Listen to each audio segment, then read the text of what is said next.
In this video, we are going to see Principle of Management subject, topic Motivation and Theories. Present by M. Rajkumar, Assistant Professor, Department of Mechanical Engineering, Rohini College of Engineering and Technology.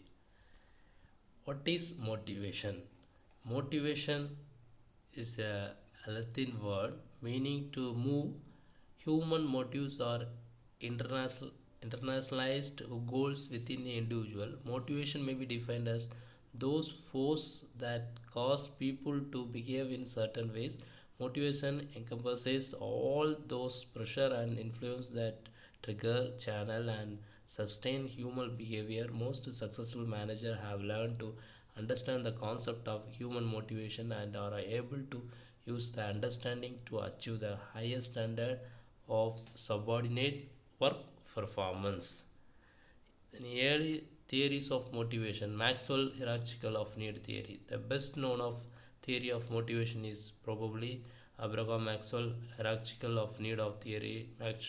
Maslow was a psychologist who proposed that within every person in a hierarchical of five need, psychological need, a person need for food, drink, shelter, sex, and other physical requirements.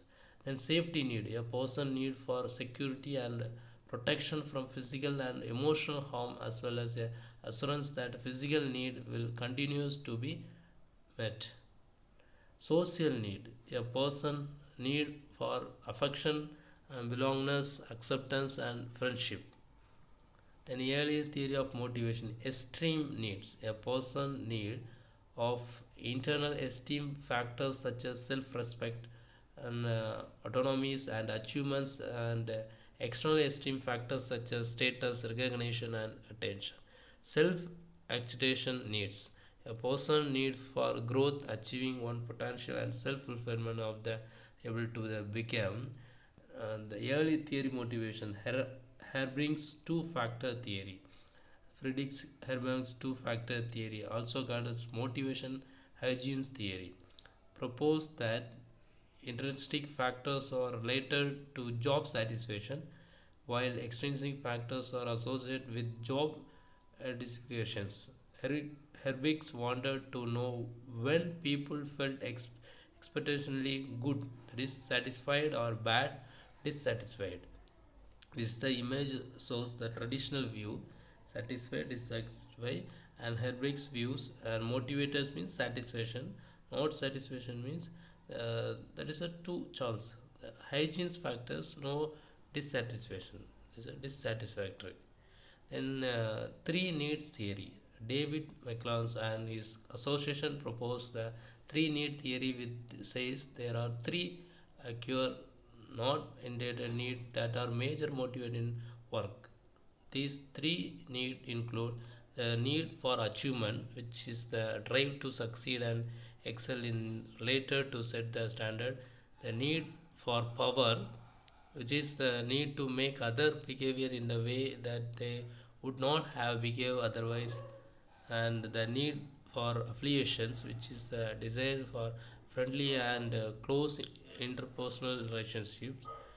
Then goal setting theory. Goal setting theory says the specific goal increase performance, and that difficult goal when accepted result in higher performance that do easy goals. When does goal setting theory tell us? First, working towards a goal is a major source job motivation. Next, will employ try harder if they have the opportunity to participate in the next setting of goals. Finally, we know that people will do better if they get feedback on how well they are proposing towards their goal, because feedback help identify the disparity between what they have done and what they want to do. Reinforcement theory. Reinforcement theory says the behavior is a function of its consequences. Those consequences that immediately follow a behavior and increase the probability that the behavior will be repeated are called reinforcers. Reinforcement theory focuses solely on what happens to a person when he or she does something.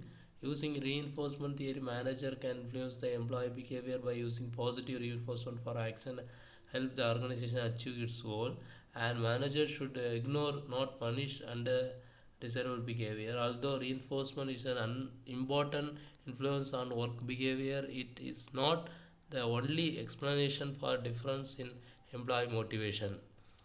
Equity theory developed by J. Stacy Adams proposed that the employee compare what they get from a job in relation to what they put into it, and then they compare their inputs outcome ratio with the input outcome ratio of relevant others. If an employee pursues her ratio to be equitable in comparisons to those relevant others, there is no problem. The result might be lower or higher productivity, improved or reduced quality of output, increase absenteeism or voluntary resignation.